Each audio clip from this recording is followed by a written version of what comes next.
Hi அனைவருக்கும் வணக்கம். இது A to Z Tamil channel.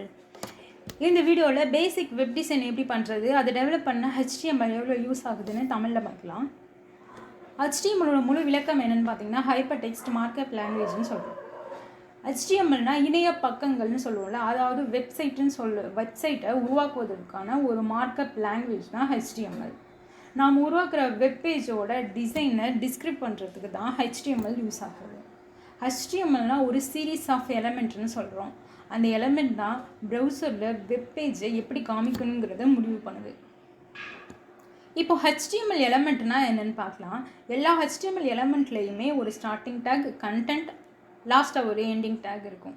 அதோட சின்டாக்ஸ் எப்படி இருக்குன்னு பார்த்தீங்கன்னா, ஒரு எலமெண்ட், கண்டென்ட், அதுக்கப்புறம் பேக்ஸ்லாஷ் போட்டு ஒரு எண்டிங் டேக் இருக்கும்.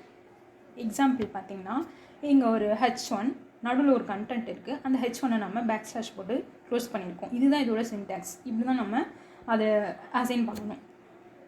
இன்னொரு எக்ஸாம்பிள் பார்த்தீங்கன்னா, பீன்னு மென்ஷன் பண்ணியிருக்கோம். அது பீன்னு ஒரு எலமெண்ட், நடுவில் ஒரு கண்டென்ட் போட்டிருக்கோம். அப்புறம் அந்த எலமெண்ட்டை, அப்புறம் அந்த டேகை நம்ம க்ளோஸ் பண்ணியிருக்கோம்.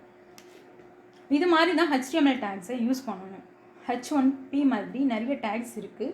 அதெல்லாம் நம்ம அடுத்த வீடியோவில் பார்க்கலாம். இந்த வீடியோவில் HTMLனா என்ன, HTMLோட யூசஸ், எலமெண்ட்ஸ், டேக்ஸ், அப்புறம் டேக்ஸ் எப்படி இருக்குன்றதை பார்த்தோம். நெக்ஸ்ட் வீடியோவில் HTML பேஜோட ஸ்ட்ரக்சர் எப்படி இருக்கும், HTML ப்ரோக்ராம் எப்படி ப்ரௌசரில் ரன் ஆகுதுங்கிறத பார்க்கலாம். இந்த வீடியோ பிடிச்சிருந்தால் லைக் பண்ணுங்கள். இது மாதிரி யூஸ்ஃபுல்லான வீடியோ பார்க்குறதுக்கு A to Z தமிழ் சேனலை சப்ஸ்கிரைப் பண்ணுங்கள். நன்றி.